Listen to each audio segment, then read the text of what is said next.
Es protestante, afirmaba, creía que era solo galleta y vino. Ojo, vamos a ver este testimonio del canal La Verdad es Católica. Me encanta este canal, le dejaré el link en la descripción para que hagan esto. Miren, usted va, le da like y se suscribe al canal. Ya yo estoy suscrito, me gusta este canal. Dale play, vamos a ver. El tema de nuestro programa de esta noche se centra en cuáles son los criterios correctos para determinar la verdadera iglesia, la iglesia correcta. Ahora bien, podríamos analizar esto en un sentido amplio, ya saben, denominacionalmente, tradicionalmente, que es parte de lo que vamos a tratar. Pero en cierto sentido, también lo estoy considerando a nivel local, que es donde la mayoría... Empezamos fuerte. Empezamos fuerte. Vamos ahí a tope. Vamos a ver. Empezamos fuerte. ¿Por qué empezamos fuerte? Porque ya vemos a Marcus planteando un tema clave. ¿Cuál es la verdadera iglesia? El tema clave de Marcus. Me gusta, la verdadera iglesia. Vamos a escuchar. La mayoría de nosotros nos encontramos con esta pregunta. En una comunidad local donde hay 10, 15, 20, 30, 40 iglesias, ¿cómo determinas cuál de ellas es la verdadera? Especialmente cuando en cualquier cuadra de la ciudad hay una iglesia en cada esquina. Está buena esa pregunta. En todas partes hay muchas iglesias. ¿Cuál es la verdadera? Y habiendo sido ministro protestante, recuerdo que cada año mis clases para nuevos miembros estaban formadas por exmiembros de todas esas otras iglesias del pueblo, y a menudo tenía que explicarles por qué debían venir a mi iglesia presbiteriana versus cuáles son los criterios. ¿Cómo determinas cuál iglesia es la verdadera? Bueno, ese es el tema que nuestro invitado de esta noche, Glenn Allen, va a abordar. Estoy deseando tener a Glenn en el programa. Él es un ministro bautista convertido a la iglesia, pero en un momento contará su historia. Recuerda que eres una parte importante de este programa. Cada semana tus preguntas ayudan a guiar, especialmente la segunda mitad de nuestro programa. Así que si tienes alguna pregunta, llámanos al 1-800-2221-9. Glenn, bienvenido al programa. Alegra estar. Marco, es un placer tenerte aquí. Ok. Y has venido desde ese lugar frío allá en el norte de Milwaukee. Sí, pero últimamente ha estado bastante cálido. Iba a dejar de bromear un poco porque sí, la reputación lo precede.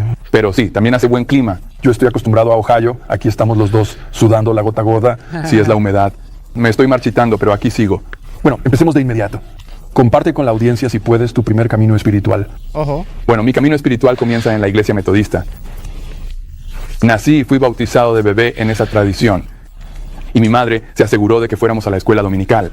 Ella se aseguró de que fuéramos a la escuela bíblica de vacaciones y de que, como familia, asistiéramos a la iglesia los domingos con bastante regularidad. Ojo. No éramos excesivamente devotos, pero aprendimos sobre Dios. Aprendimos a respetar a Dios, aprendimos sobre las Escrituras y adquirimos buenos valores morales cristianos. Muy importante, aprendimos a respetar a Dios. Muy bueno, desde chiquitos se enseñan. Pero ya sabes cómo es. A veces cuando te alejas del nido, por así decirlo, puedes apartarte un poco de esas cosas. Y eso me pasó a mí. De hecho, me fui de casa a los 13 años. Fui a un internado católico privado. Y fue allí donde, y no solo era uno de los pocos protestantes allí, sino que también era uno de los pocos estudiantes negros. Y entonces, como protestante, no estaba obligado a ir a misa. Así que ya sabes, no tenía que hacerlo. Fui a un par, pero no me llamaron la atención. Unas cosas un poco raras. Así que dejé de ir. Y en las clases de religión, simplemente me dejaba llevar hasta que pudiera sacar una nota. Y en 4 años nadie realmente me habló de su fe, nadie me la explicó, nadie intentó convertirme. Yo estaba allí por una buena educación sobre Jesús. Obtuve las 4 R's, bueno, 3 R's, no obtuve la cuarta. Aprendí a leer, escribir y aritmética, pero no aprendí religión. Y entonces, después de eso, para cuando me fui de allí, de hecho, me ocurrieron algunas cosas horribles relacionadas con el racismo. Así que para cuando me fui de allí, estaba muy enojado. Ahí tenemos un buen dato, ¿eh? Tenemos un buen dato. Gracias Nancy querida por esa donación vía PayPal para el merendero. Muchísimas gracias para los que nos ayudan con Seguimos. niños. Entonces quiero mostrarles algunos de los niños del merendero. Nada más adelantado aquí porque quiero ver dónde sigue hablando este muchacho. Tienen, como pueden ver del otro lado, en la otra esquinita, del otro lado de allá, tiene un código QR para todos los que nos quieren ayudar voluntariamente. Vamos a ver. Aquí es. No me agradaban los blancos y realmente tampoco me agradaban los católicos en ese momento. Así que me volví muy duro. Te quedaste con lo opuesto al arte. Yo también. No es que simplemente no aprendiste religión. Te quedaste con una visión contraria hacia la iglesia católica. Exacto. Y de por sí ya pensaba que no tenían mucho que ofrecer desde el principio. Pero ahora, las malas experiencias que tuve allá realmente me pusieron en su contra. Así que entonces yo... ¿También los cristianos? No, solo los católicos. Solo los católicos. Y de ahí fui a Creighton por una corta temporada.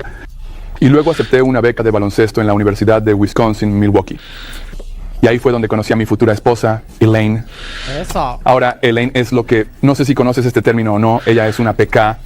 Eso significa que es hija de un pastor. Su padre era uno de los ministros bautistas más prominentes de nuestra comunidad. Ojo. Y si vas a salir con la hija del pastor, te conviene aparecerte en la iglesia de vez en cuando. Así que empecé, es bautista, especialmente si es bautista. Así que empecé a ir más a la iglesia y también empecé a volver más a la iglesia metodista de mi mamá. Así que de alguna manera volví a estar más consciente religiosamente. Así que después de terminar la universidad, acepté un trabajo en el departamento de bomberos de Milwaukee, donde me convertí en bombero. Y luego, aproximadamente un año después, me casé con Elaine. Así que ahora, con esas dos cosas combinadas, empezar una nueva familia y tener un trabajo en el que arriesgas la vida. Ojo. Ojo. Gracias por su labor, Dos Corazones. No, gracias a vos, Blanca. Gracias a vos por tu apoyo. Dios te bendiga. De manera regular, empecé a contemplar asuntos más eternos. Así que empecé a leer más mi Biblia. Un par de bomberos cristianos me compartieron su testimonio. Y así, me convencí de que necesitaba conocer al Señor. Así que en 1979 acepté a Jesucristo como mi Señor y Salvador personal. Okay. Amaba al Señor, quería ser suyo y deseaba tener una relación personal. Así que empecé a asistir a la iglesia de mi suegro, que era bautista. Yo era metodista, así que me volví a bautizar. Porque en esa tradición no aceptan el bautismo infantil. Tienes que ser sumergido después de hacer una profesión de fe. O sea, tenía que ser no niño, grande. Y por cierto, ese bautismo no fue nada fácil. Mido 1,98 m. Así que mi suegro y un par de diáconos tuvieron que ayudarme a bajar y volver a subir. Estaba 2 metros. No me estaba resistiendo. Simplemente era Grande. una piscina pequeña. Parece como que jugaba fútbol. Tú ves ese cuerpo así, fútbol. Así que solo tuve que meterme en ese cuenco pequeño. Sí. Y así que superamos el bautismo. Y después de eso, me volví más activo. En la iglesia de mi suegro empecé a dar clases a los jóvenes y a hablar de vez en cuando en algún evento especial. Así que mi suegro percibió algo en mí. Dijo que quizá yo tenía lo necesario para ser predicador. Ay. Pero creo que tenía un motivo oculto, porque siempre quiso un yerno en el ministerio. Y como su único hijo no tomó ese camino, vio otra oportunidad de conseguirlo. Pero creo que realmente pensaba que yo tenía las capacidades para hacerlo. Y yo respetaba a Ken Bowen, así se llamaba. Lo respetaba mucho. Ahora ya falleció. Era un buen pastor. Amaba al Señor. Amaba a su gente. Servía a su comunidad. Fue director de la NACP. Formó parte de la Comisión de Bomberos y Policía. Fue capellán en el hospital más grande de Milwaukee. Ok. Así que era un hombre de buena fe y de buenas obras. Y lo respetaba. Así que seguí su... Eso es bueno destacarlo, ¿no? De eso es bueno destacarlo, porque últimamente se está viendo, más que nada en redes sociales, un trabajo que yo lo veo muy nocivo, ¿no? Muy nocivo para la cristiandad. De un trabajo, de un dualismo, ¿no? Un trabajo de dividir aún más lo que hay que unir, ¿no? Entonces, cuando él dice que el pastor, su suegro, era una excelente persona, un hombre de fe, yo entiendo de que la gran mayoría de los cristianos, que no son los de redes sociales, que odian a la Iglesia Católica y buscan lastimar a las personas, la gran mayoría no es eso. El círculo de las redes sociales es un círculo muy pequeño. Parece que es muchísimo, pero en realidad es muy pequeñito el círculo que consume este tipo de cosas y que tiende más a la ruptura que a la unidad, ¿no? Entonces, por eso ves que te comentan y te dicen, no, vos sos un papista, romanista, y te insultan de todas maneras porque en realidad es lo que consumen, ¿no? Pero la realidad es que hay gente muy buena en el cristianismo evangélico, muy buena, muy Estoy de acuerdo con él. Hay personas que quieren y creen que están llevando la verdadera enseñanza para que todo el mundo se salve y todo eso. Hay pastores buenos. El problema es que ellos fueron engañados, le enseñaron eso y ellos repiten eso. Es cierto. Entregada, no es en cuanto a la voluntad de la gente, en cuanto al amor de la gente por el Señor, no es lo que se ve muchas veces en redes sociales, ¿no? Ese odio desenfrenado por atacar a la iglesia. Sí, eso más lo hacen los apologistas ahí de redes sociales que quieren ganar un debate. Recalcitrante contra todo lo que tenga que ver con catolicismo, ¿no? Consejo. Oré al respecto. y sentí el llamado al ministerio. Y después, por cierto, él me aseguró que no tenía que ser pastor para servir al Señor. No tenía ninguna ambición de ser pastor, pero quería servir al Señor de alguna manera. Así que ahí estaba yo, ahora como nuevo ministro. Él me autorizó para predicar y a partir de ahí seguí adelante. ¿Y tu esposa está emocionada con todos estos cambios en tu vida? Oh, sí. Oh, sí, por supuesto. Quiero decir, ella estaba, ya sabes, su padre y yo nos hicimos buenos amigos. A veces él decía, creo que piensa que tal vez tú eres su hijo, yo soy su hija y pasa más tiempo contigo. La pasábamos muy bien. Él venía a la casa, nos sentábamos en la oficina y hablábamos durante horas, así que teníamos una buena relación. Vamos a introducir el tema, este criterio para elegir una iglesia católica. En tus días como bautista, ahí estabas, creciste como metodista y ahora eres bautista. Si piensas en cuando eras bautista, ¿cómo habrías respondido a esa pregunta? ¿Cuáles son los criterios para determinar cuál de todas estas iglesias es la verdadera? ¿Sabes? Algunas personas eligen una iglesia por diferentes razones, ya sabes. Y es tener un pastor elocuente y bueno, el coro canta bien. Tienen un buen programa para jóvenes o un edificio nuevo y bonito que están construyendo, están creciendo. Quizás la mezcla racial, la ubicación. Y el pastor dice cosas, me gusta lo que dice el pastor. Se ve como me gustaría que se viera, ¿sabes? Y todas esas cosas no son malas en sí mismas. Pero como bautista tenía algunos criterios más y a veces esos entraban en juego. Pero también quería saber, ¿estaba él enseñando solo la Biblia? ¿La iglesia enseñaba solo la Biblia? ¿Enseñaban que necesitabas tener una relación personal con los cristianos? ¿Que necesitas ser salvo, venir a los cristianos y así obtener la seguridad eterna? Después de eso, cuando hacías la profesión de fe, te bautizaban por inmersión como ejemplo de los cristianos y tenían una enseñanza bíblica buena, sólida y fuerte. Teníamos eso y una comida conmemorativa una vez al mes.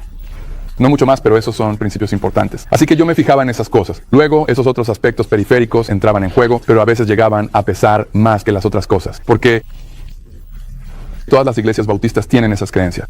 Entonces, ¿cómo eliges? ¿Se reduce al estilo? ¿Se reduce al carisma?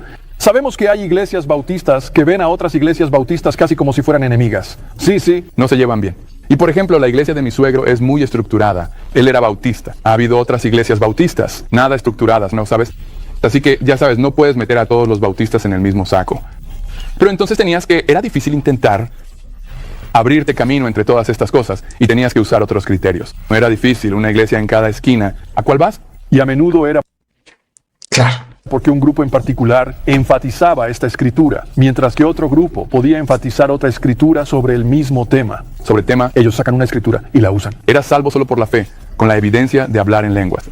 Eras salvo solo con la fe y la evidencia de hablar en lengua. Ya tú sabes, ahí está el rebú de y Solomón, cosas raras ahí que tú tienes que creer y aunque tú no entiendas nada. Sabes, hay algo que pueden usar para diferenciarse de las masas. Y tenías que, ¿cómo resuelves eso? Y sé que por tu experiencia, eso también fue una lucha personal al momento de elegir entre diferentes iglesias. Sí. Y lo que pasó fue que después de que yo... Pero quiero decir, dentro de tu familia. ¿Dentro de mi familia? Sí, éramos un grupo muy unido. Y todos estábamos en la iglesia de Memphis en ese momento y nos llevábamos bien. Pero luego, más o menos al mismo tiempo que yo me salvé, muchos de mis hermanos también lo hicieron. Bueno, noté que algo estaba pasando. Tenías 9 hermanos y hermanas. 9 hermanos y hermanas. Así que tenemos una familia grande. Éramos suficientes personas como para poder entrar en... protestantes pequeños. Exacto. Teníamos pentecostales, bautistas, no denominacionales, orden de la fe y así sucesivamente. Podíamos abarcar casi todos los grupos. Y así lo hicimos. Nos salvamos. Y luego empezamos. Noté que se estaban formando líneas de fractura en la familia. Concreto. O sea, la familia se iba metiendo en diferentes denominaciones. Fíjate vos lo que sucede, ¿no? ¿Qué? Fíjate vos cómo se empieza a fisurar internamente por cuestiones de fe la familia y mira lo que va a producir. Y eso me inquietaba. Y estas líneas de fractura de repente parecían generar cierta tensión en la familia. Nos preocupaba quién estaba salvado, quién había diluido la templanza cristiana, quién enseñaba la palabra y cosas así. Así que había un poco de tensión allí. Y luego ocurrió un incidente que provocó una grieta en el concreto familiar. ¿Qué pasó? Y nos dividimos justo a lo largo de esas líneas denominacionales. Y eso me inquietaba. Mira. Amo a mi familia. Y le dije a mi esposa, Elaine, le dije, sabes, la religión está arruinando a nuestra familia. Nos llevábamos mejor antes de salvarnos. Nos llevábamos mejor antes de estar metido en todas esas iglesias. Algo como nacer de nuevo. En los cristianos uno pensaría que debería unirlos. Pero ahora me doy cuenta de que estábamos reflejando lo que sucedió incluso al principio del movimiento protestante, esa tendencia a discrepar y dividirse. Bueno, sé que en ese momento de tu vida no lo interpretabas así, viéndolo en retrospectiva, pero vayamos allí. ¿Fue ese el punto de partida para ti, el que te llevó a acercarte a la Iglesia Católica, o qué fue lo que te impulsó? No, eso me llevó a buscar la verdad, porque me dije a mí mismo, lo que realmente estamos disputando aquí no es lo que dice la Biblia. Ojo. Es... Ojo. Gracias, José, querido, por ese super sticker, por ese super chat. Estamos discutiendo. Y dije, necesito averiguar no solo quién enseña la verdad, sino quién tiene la autoridad para interpretar la Biblia. Esa pregunta me la hice yo una vez. Ven acá, ¿por qué hay tantas iglesias? Entre todas, ¿cuál tiene la verdad? ¿Quién es el que tiene el derecho, la potestad de interpretar correctamente? Esa buena pregunta que se hizo, miren. Necesito averiguar no solo quién enseña la verdad, sino quién tiene la autoridad para interpretar la Biblia. Ojo. Y eso fue lo que me llevó en esa dirección. Pero lo que me llevó hacia otras cosas, después de que me convertí en ministro, mi suegro se enfermó. Y alrededor... Fíjate vos, porque a veces pensamos, esto es importante para las familias, ¿no? A veces pensamos que el combate o el daño que produjo el protestantismo solamente se da en el marco de las redes sociales y de poder de ponerse en diferentes bandos, ¿no? También en la vida real. Pero hay atrás de escenas, hay familias que se destruyen por causa del protestantismo. ¿Por qué digo? Es cierto. Por causa del protestantismo, porque no hablo de personas en sí, sino de lo que el protestantismo produce, ¿no? Que es completamente rupturista el protestantismo. ¿Por qué digo esto? Porque como él decía, cuando la familia cree diferente, empieza a creer cosas diferentes, se produce una herida profunda. Entonces, mientras el catolicismo tiende a unir en una verdad, el protestantismo tiende a dividir en millones y miles de, entre comillas, verdades, ¿no? Fíjate vos que el protestantismo trajo cosas terribles, como por ejemplo, si vos te pones a pensar en lo que produce internamente, imagínate una familia donde tenés uno que es católico y el otro que no. Y pensa uno que un católico que quiere rezar el rosario en su casa y para el otro considera que es idolatría. Ojo. Uno quiere ir a misa el domingo, el otro dice que con la Biblia es suficiente. Otro quiere ir el sábado. Uno educa a los hijos con la fe de los santos y otro le mete dudas porque vio el último video de un odiador recalcitrante de YouTube. Y ahí lo que se produce es una ruptura, se rompe la comunión familiar, se rompe la oración en común, se apaga la dirección en común, ¿no? Se opaca esa devoción común. Claro, después dentro de la familia, obviamente hay diferentes tiempos, diferentes madurez. No se le puede pedir lo mismo a un adolescente que a un mayor que ya ha caminado con Dios y ha tenido esa vida con Dios, ¿no? Ese trabajo de Dios en el alma, ¿no? Obviamente, pero la dirección termina siendo una cuando se comparte la misma fe, ¿no?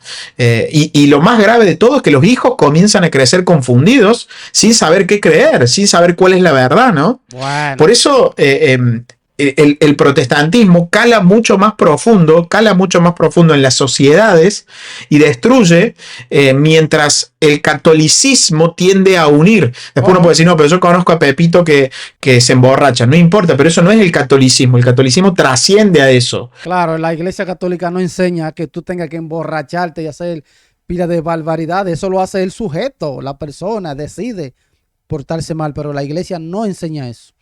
Claro que no. Vamos a ver lo que dice. Uno tiene que pensar en lo que produce internamente, ¿no? Y es mucho el daño que produce. Del 91 se enfermó gravemente y me preguntó si podía ayudar más. Si podía subir al púlpito y ayudarlo más en su momento de necesidad, y no pude decir que no. Pero le dije, mira, necesito tener más formación. Si voy a hacer esto es muy diferente a estar sentado en una banca y que las cosas te lleguen y tú decides si las filtras o no. Es distinto a realmente enseñar a alguien y ahora soy responsable. No quiero desviar a nadie del camino. No quiero tener una piedra de molino atada al cuello. Así que dije que quería recibir más formación y ser el mejor ministro que pudiera ser. Y así empecé a asistir a la escuela. Él estuvo de acuerdo. Y fue entonces cuando empezaron los problemas. Me inscribí en una escuela local de teología en Milwaukee. Y todos nosotros, durante ese tiempo allí, en las diferentes clases que tomé, diferentes ministros protestantes de distintas denominaciones, laicos y profesores, venían a enseñar cosas diferentes. Sin embargo, todos afirmaban, aunque fueran verdades distintas, que se guiaban solo por la Biblia, inspirados por el Espíritu Santo. Y a menudo se contradecían entre sí, y a veces incluso eran hostiles al respecto. Y yo pensaba, espera un momento, pensé, todos somos cristianos aquí. Y siempre estaban, ¿sabes? Se convirtió en señalar con el dedo. Y yo decía, espera un momento, todos ellos afirman ser guiados solo por la Biblia y el Espíritu. Exacto. ¿Cómo sé cuál tiene la razón? ¿Cómo puedo juzgar entre esos dos? Estoy tratando de aprenderlo. Y aún más importante, ¿cómo puedo saber si yo estoy en lo correcto? Es solo mi palabra contra la de ellos, su palabra contra la mía. ¿Cómo puedo determinar quién está enseñando la verdad y quién la... Eso se llama honestidad. Eso se llama honestidad brutal. Es honestidad. O sea, realmente son cuestiones que todo protestante se debe cuestionar, ¿eh? Y tan frustrado por eso, fui a mi antiguo Walmart Mall, a UWM, para conseguir mi expediente académico porque simplemente iba a irme a algún lado. Simplemente me enteré, simplemente sucedió, aunque ahora creo que no fue casualidad, creo que Dios estaba manejando esto y yo me di cuenta de que ofrecían una carrera en estudios comparativos de religión. Así que dije, ¿por qué no? Tengo créditos aquí. ¿Por qué no? Así que me inscribí en esa carrera, pero también me inscribí en una especialidad secundaria en historia. Ahora, Marcus, aquí estoy. Un ministro protestante buscando la verdad y la autoridad, tomando estudios comparativos de religión con una perspectiva histórica. Estaba a punto de enfrentarme de lleno a lo que yo llamaba el factor Newman. Muy claro. Bueno, el factor Newman es un Newman convertido a la iglesia. Y una de sus frases más famosas era que profundizar en la historia. El Cardenal Newman. Cardenal Newman. Recomiendo este libro. Otro de los libros que Fabi no vio. Se está enterando ahora que yo había comprado este libro. No, ya lo vio el libro, pero en aquel momento ya no sabía que yo había comprado este libro. Del Cardenal Newman. Vida y pensamiento del Cardenal Newman. Buenísimo. Es dejar de ser protestante. Muy claro. Eso. Bueno, el factor Newman es un Newman convertido a la iglesia. Y una de sus frases más famosas era que profundizar en la historia es dejar de ser protestante. Y yo no lo sabía, pero eso era exactamente con lo que me estaba encontrando de frente. Tomaste estudios comparativos de religiones con un enfoque secular. Así que nada, todo era historia de la iglesia presentada para ti. Sin ningún sesgo denominacional, utilizando fuentes primarias. Eso significa que las personas que estuvieron allí lo escribieron, así que no podías recurrir a la teología, no podías recurrir a ese dinero, estaba prohibido, así que solo recibías los hechos. Y recuerdo la primera clase que tomé, que era una visión general sobre el judaísmo, el islam y el cristianismo. Y me sorprendió muchísimo lo poco que sabía sobre la iglesia. Sí, me sentí tan defraudado, un poco enojado, de que todas estas cosas me las hubieran ocultado. Al mismo tiempo estaba... ¿Cómo fue? Que se sintió guapo porque le ocultaron esa información. Espérate. Un poco enojado. Aprendió muchísimo lo poco que sabía sobre la iglesia. Sí, me sentí tan defraudado, un poco enojado, de que todas estas cosas me las hubieran ocultado. ¿Qué? Al mismo tiempo estaba muy emocionado por ello. Estaba aprendiendo, pero recién ahora estaba conociendo, como dice Paul Harvey, el resto de la historia sobre los cristianos. Llego a casa y le digo a Elaine, le dije, no lo vas a creer. Tienes que escuchar esto, no lo vas a creer. Y un día ella dijo... Viejo en el campus, el señor, chico universitario, ¿qué vas a hacer con todas estas cosas nuevas que estás aprendiendo? Le dije, no lo sé, no tengo idea. Pero sabía que ya estaba enganchado. Y luego, una noche, cuando realmente me inquietaban algunas de las cosas que estaba aprendiendo, no podía dormir. Me levanté, fui a la sala y lloré. Dije, Señor, no me importa lo que los bautistas digan que es verdad. No me importa lo que los católicos digan que es verdad. No me importa lo que los metodistas digan que es verdad. Quiero saber lo que tú dices que es verdad. Ojo, me gustó ahí. Y si tú me guías en la verdad, si tú me conduces en la verdad, te prometo que obedeceré y seguiré la verdad sin importar qué. Ojo, le dijo a Dios que le enseñaran cuál era la verdad y que él iba a abrazar esa verdad, no importa que sea. Vamos a ver. Te lo pido, en el nombre de Jesús, guíame, condúceme. Gracias, Jesús. Amén. Ojo. Ya sabes lo que dicen. Ten cuidado con lo que oras, porque puede que lo recibas. Y vaya que lo recibí. Dios no solo abrió las ventanas del cielo, arrancó el techo, encendió los faros halógenos y las cosas venían hacia mí de todos lados. Se volvió casi insoportable, estaban pasando demasiadas cosas. Se volvió casi insoportable, o sea, la información que le llegaban así. Le llegaban información que él no sabía, no conocía. Ay, Dios mío. Las clases. Wow. Yo, escuchando esto, pregunto, ¿cuál es la razón por la cual no puede considerarse cristianismo el hecho de que cada quien... Les hago una pregunta a ustedes. ¿Cuál es la razón por la cual no puede considerarse verdaderamente cristianismo el hecho de que cada quien crea lo que le parece con la misma Biblia? ¿Cuál es la razón por la cual el cristianismo no puede ser eso? ¿Por qué no puede ser eso?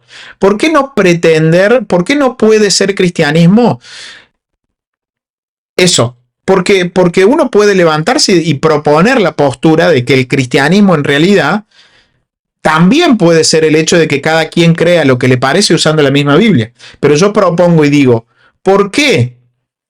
¿Por qué el cristianismo no puede ser la religión cristiana, no? ¿Por qué la religión cristiana fundada por Jesucristo? ¿Por qué la religión cristiana no puede ser lo que a cada quien le parece con la misma Biblia? ¿Por qué? ¿Por qué? Está buena esa. ¿Por qué? Es que cada quien pensando lo que quiere, lo que él cree, interpretando privadamente. ¿Por qué no puede ser? Bueno, yo creo que la respuesta es porque niega la naturaleza misma del cristianismo, que es que el cristianismo es la religión de la fe revelada, o sea, una fe revelada, una fe apostólica, una fe universal, y es una. Entonces, la naturaleza del cristianismo es muy diferente a que cada uno decida, cada quien con su Biblia. No es cada quien creyendo lo que quiere. Es la naturaleza del cristianismo. La naturaleza del cristianismo viene desde la revelación. Entonces, cuando le cambias la naturaleza al cristianismo y ya no es desde la revelación, desde la fe revelada, y pasa a ser a criterio personal, eso. Pasan a ser su propio papa cada quien, señores. Cada quien comienza a ser su propio papa, a decir lo que ellos creen, lo que ellos piensan. Es un lío. Y tomé una clase. Bueno, déjame a ver, ¿qué fue lo que pasó aquí? Déjame ver, espérate. Habiendo dicho esto, vamos a seguir. Sencillo, ¿qué más? Era una clase. Y creo que lo que me impulsó a investigar, a mirar también la perspectiva católica, fue que de hecho más tarde enseñé una clase y tomé una clase. Bueno, déjame preguntarte esto. Hasta este momento estás tomando religión comparada. ¿Un curso de religión comparada no habría intentado convertirte al catolicismo? No. ¿En algún momento empezaste a considerar la Iglesia Católica como una posibilidad o simplemente te sentías más inspirado? ¿O no? ¿Católica? ¿Estás loco? Yo no pensaba que los católicos fueran cristianos. Yo no pensaba que los católicos fueran cristianos, no. Y fueron los que comenzaron a evangelizar el mundo. ¿Dónde estaban en el año 100, 200, 300, 400, 500, 1000 los protestantes? ¿Católica? ¿Estás loco? No existían. Yo no pensaba que los católicos fueran cristianos. Mirá, yo no pensaba que los católicos fueran cristianos, dice el pastor, el ex pastor. ¿Sabes? Tenían a ese tipo, el papa que según ellos era infalible, se inclinaban ante estatuas. Y yo había tenido algunas cosas bastante importantes en mi vida. ¿Sabes? Era una iglesia de hombres blancos y eso no me gustaba. ¿Sabes? Se arrodillaban ante el pan. Incluso bebían licor en la iglesia. ¿Tú? Se arrodillaban ante el pan. Di que el pan. Ya no es más pan. Ya no eres pan ni vino. Se arrodillaban entre el pan. ¿Qué es una persona que se arrodilla delante del pan? Un idólatra. Un idólatra. ¡Blasfemia! Mal. ¡Blasfemia! No. ¿Cómo se va a arrodillar ante el pan? ¿Eso es idolatría? ¿Sabes? Y tenían todas esas prácticas extrañas. No, ni siquiera los veía como cristianos. Bien, entonces empezaste a dar una clase. Sí, empecé a dar una clase. Mi suegro falleció y tuvimos que dejar esa iglesia. Mi esposa, el estrés emocional era demasiado, así que fui a mi iglesia, una iglesia bautista donde mi buen amigo era el pastor. Y él me dijo, oye, tomaste esa clase el semestre pasado. ¿Por qué no enseñas vida comparada en la iglesia los miércoles por la noche? Le dije, claro, está bien, lo haré. Y fue durante esa clase cuando tuve problemas, cuando empecé a inclinarme hacia la iglesia católica. Lo había dividido en 4 unidades. Primero iba a repasar las creencias de los cristianos bautistas. Luego dije, vamos a ver 3 grupos no cristianos y comparar. ¿Grupos no cristianos? Grupos no cristianos. Así que el primer grupo fue el judaísmo. Y no hubo problema en comparar, contrastar, mantener nuestra postura. No, lo que hacía era que, como no me gustaba que me dieran una educación incompleta, tomaba los puntos de vista de sus teólogos y de los maestros de ellos. No puedes juzgar una religión por los ojos de, digamos que no puedes mirar. O sea, no tenías un libro bautista sobre judaísmo. Correcto. Y son sus teólogos, no sus apologistas. De acuerdo. Así que los estoy comparando. El siguiente fue el Islam. Tampoco hubo problema en comparar, contrastar y mantener esa postura. La siguiente unidad ahora, para mostrarte dónde estaba. La siguiente unidad no católica, no cristiana que íbamos a comparar era el catolicismo. 1998. Todavía no pensaba que los católicos fueran cristianos. Y entonces ahora, lado a lado, de manera analítica, tenía las creencias y enseñanzas bautistas, las creencias y enseñanzas católicas y las escrituras en el medio. Voy a comparar interpretaciones. Y entonces, de repente, al observar todo esto, me di cuenta de que algunas de las interpretaciones católicas de las escrituras eran igual de viables y a veces incluso encajaban mejor que mis creencias bautistas. Y luego, con mi perspectiva histórica, estaba tomando una clase de historia de la iglesia primitiva. Sabía que lo que ellos hacían, lo que enseñaban, era lo que los cristianos hacían en aquel entonces, así que también eran más precisos históricamente. Así que fui a casa y le dije, Elaine, esto del catolicismo no es tan loco como pensaba. Y ella dijo, ¿de qué estás hablando? Le dije, no estarás pensando en hacerte católico, ¿verdad? Le respondí, ¿estás loca? Por supuesto que no, pero esto tengo que descartarlo. Al menos tengo que descartarlos. Y bueno, lo estaba haciendo. ¿Fue en ese momento cuando Elaine tuvo palabras alentadoras sobre el catolicismo? Vaya, bueno. ¿O fue esto un poco después? Esto no es. ¿O fue esto en una hora familiar? No, esto es lo que ella dijo. Quiero decir, esto la mostró en una hora familiar. Porque ella era, ya sabes, ella era muy enfadada, ya sabes, ni siquiera lo pensaba porque ella lo dejó muy claro. Así que dijo, si estás pensando en hacerte católico, déjame dejarte algo claro. Yo nunca, jamás me haré católica. Nunca, jamás. Bueno, no, nunca digas nunca. Claro. Yo nunca, jamás me haré católica. Así que no sé a dónde quieres llegar con esto. Le dije, bueno, no te preocupes por eso. Solo voy a Mi esposa decía lo mismo. Yo nunca voy a ser católica. estudiar un poco más. Ojo. Solo voy a estudiar un poco más. No te preocupes por eso. Los descartaré en un segundo. Entonces empecé a estudiar y a rezar y a leer y a estudiar y a rezar. Y las cosas simplemente venían hacia mí. Y luego finalmente una noche sentí que mi cabeza iba a explotar. No podía dormir. Simplemente no podía soportarlo más. Así que me levanté y fui a la sala. Y dije, Señor, ¿sabes? Cuando te recé para que me dieras la verdad, ya no quiero saber más verdad. Detener. No puedo soportar más verdad. Te lo pido, por favor, haz que pare. Solo puedo volver. Wow. ¿Ustedes recuerdan que él hizo una oración diciéndole a Dios que le mostrara la verdad, la verdadera iglesia, y que él iba a coger esa verdad y iba a creer, iba a hacer lo que decía? Ahora, después que Dios lo bombardeó con toda esa información, con toda esa verdad, él no quiere la verdad. No, amigo. No puedo soportar más verdad. Te lo pido, por favor, haz que pare.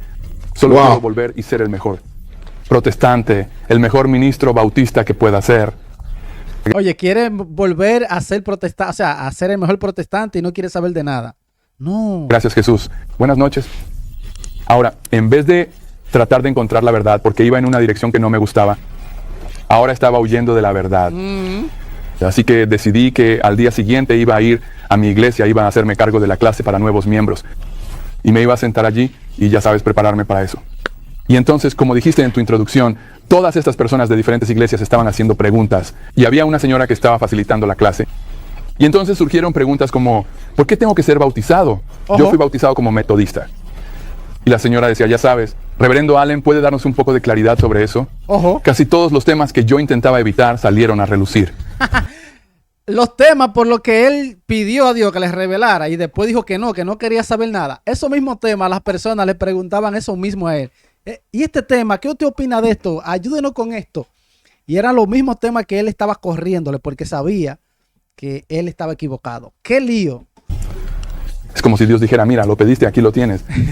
Y además no podía huir de eso porque ya se había tocado la campana. No puedes hacer que una campana deje de sonar. Y yo había escuchado la campana de la iglesia y ahora estaba a punto de experimentar todos los olores de la iglesia. Bueno. Y así llegué al punto en que en esa clase les di todas las respuestas estándar bautistas que yo sabía que ellos, la línea oficial.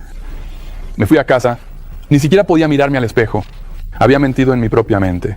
Había perdido mi integridad. Y tenía un tío, Luis, que era activista por los derechos civiles y fue testigo de un asesinato. Y le dijeron que mintiera sobre lo que había visto. Y él no mintió. Fue y dijo la verdad. Y porque dijo la verdad, lo mataron. Uy. Y yo dije, ahora, ¿qué clase de persona eres? Tu tío favorito, él defendió la verdad sin importar qué. Y ahora tú te quedas aquí. Ojo, está buena esa reflexión. Simplemente no me gustaba mucho a mí mismo. Y le dije a Elaine, le dije, no puedo hacer esto más. Necesito ir a hablar con el pastor y pedir un permiso de ausencia de mis ministerios hasta que aclare estas cosas. Ustedes no saben lo difícil que es internamente la situación de este pastor.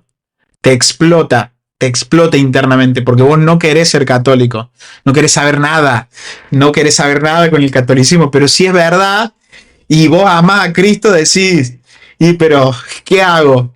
¿Voy contra mi conciencia? Y digo, no importa, son todos idólatras, y yo conozco tantos católicos que hacen las cosas mal, por lo tanto la religión católica es verdad, es falsa, y no es la lógica, no es la razón verdadera esa. Entonces, te inclinas hacia la Iglesia Católica en medio de esto, ¿verdad? Ya lo has considerado todo, ¿cierto? ¿Elaine lo aceptó? Bueno, fui a hablar con mi pastor y no salió bien. Y para cuando salí de allí, supe que no iba a regresar a esa iglesia. Y estuve llorando todo el camino a casa. Bueno. Nuestra conversación simplemente fue de mal en peor. Y cuando llegué a casa le dije a Elaine, le dije, ¿sabes? Por alguna razón, ahora voy a empezar a asistir a esa iglesia católica. Hace un año yo no había hecho esto en años. Fui a un bautizo de un bebé, un amigo mío era católico. No tenía idea de a dónde fui.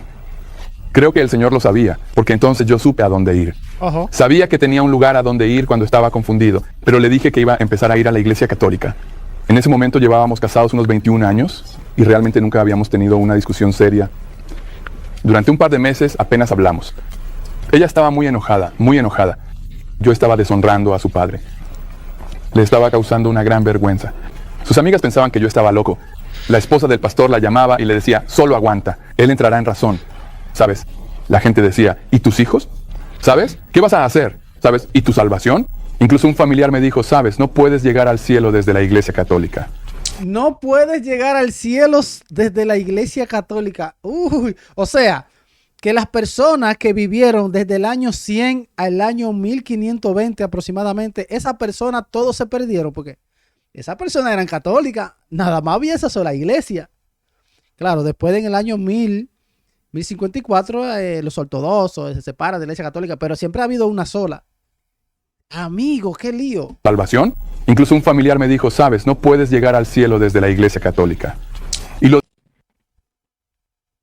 todo oposición, todo oposición. decía en serio, ¿sabes? Así que todas esas cosas estaban pasando y ella estaba completamente devastada. Y no quería escuchar nada al respecto. Así que simplemente me hice a un lado, oré y le pedí a Dios. Le dije, Dios, tú sabes, somos una sola carne. Ya sabes, yo de alguna manera lo llevé conmigo, como hizo Abraham. Sabes, si tú quieres que yo haga este camino, me gustaría que trajeras a mí otra mitad. Y él trabajó en ella por mí. Ella no me hablaba del tema. Yo soy, ¿eh? Pero entraron juntos. Entramos juntos. ¿Sabes? Fue increíble porque yo ya me había rendido en cuanto a tratar de convencerla. Pero dejé que las cosas fluyeran. Ya sabes, el Espíritu Santo es maravilloso en la forma en que obra. Vi señales de que ella estaba cambiando de opinión. Por ejemplo, me hacía una pregunta sobre esto. Yo le respondía y luego me retiraba. Y algo importante fue que me permitió llevar a los niños a misa. Y ninguna buena madre va a dejar que sus hijos vayan a algo que ella piensa que es perjudicial. Y ella empezó a notar cosas con las que yo estaba luchando, como la sola escritura. Yo estaba luchando con eso. Ella lo vio por sí misma. ¿Sabes? Una noche gritó, es culpa de Dios. Le dije, ¿de qué estás hablando? Ella dijo, es culpa de Dios que esta Biblia no sea lo suficientemente clara para que todos la lean y la entiendan. Y espérate, ¿qué fue lo que ella dijo? Es culpa de Dios que esta Biblia sea como enredada y que la lean y que las personas no entiendan. No, es que Dios dejó una iglesia y en esa iglesia dejó maestros, ministros para que enseñen infaliblemente, sin error. Le enviaré el Espíritu Santo para que lo guíe a toda verdad, para que no se equivoquen, para que enseñen lo que yo quiero. Pero si ustedes se van para otra iglesia que fundó el pastor Pepe, ¿qué le van a enseñar allá? Imagínese usted. Es culpa de Dios que esta Biblia no sea lo suficientemente clara para que todos la lean y la entiendan. Nadie puede leer estas cosas y entender. ¡Ey! Es buenísimo eso que dijo, es buenísimo. Está fuerte. Mirá. Lo de Dios. Le dije, Mira. y ella empezó a notar cosas con las que yo estaba luchando, como la sola escritura. Yo estaba luchando con eso. Ella lo vio por sí misma. ¿Sabes? Una noche gritó, es culpa de Dios. Le dije, ¿de qué estás hablando? Ella dijo, es culpa de Dios que esta Biblia no sea lo suficientemente clara para que todos la lean y la entiendan. Nadie puede leer estas cosas y entenderlas por sí. Fíjate vos que te terminas llevando al ateísmo o al agnosticismo. Sí. Fíjate vos, porque el planteo de ella es muy cierto. Al final, cuando diluye todo, cuando baja todo, uno puede decir, bueno, pero si la Biblia, fíjate vos, ¿no? Porque si la Biblia, cuando uno la lee, puede llegar a diferentes conclusiones, es culpa de Dios. Es un razonamiento lógico. Es una consecuencia lógica. Si leyendo la Biblia y rezando mucho, orando mucho, van a llegar a conclusiones diferentes, entonces la culpa es de Dios. Sí, pero entonces se tiene que leer a Segunda de Pedro, ahí, que dice, no me acuerdo la cita, que dice que la Biblia no es de interpretación propia. O sea, tú no puedes estar interpretando a tu manera, tú solo. Tú tienes que ir a la iglesia de él, donde están los ministros, donde están los maestros. Eso sí van a interpretar correctamente. Seguimos. A ver. Qué difícil me la pusiste. Qué difícil me la puso, diablo. Está fácil. Para ti está fácil. Para mí no está fácil, para ti está fácil. Yo podría decir, mira, Dios, Señor, yo sé que sos bueno, yo sé que sos misericordioso, pero si dejaste una Biblia como autoridad final, fíjate vos, como autoridad final, no como autoridad sola, porque es autoridad, claro que es autoridad, pero no sola, no sola.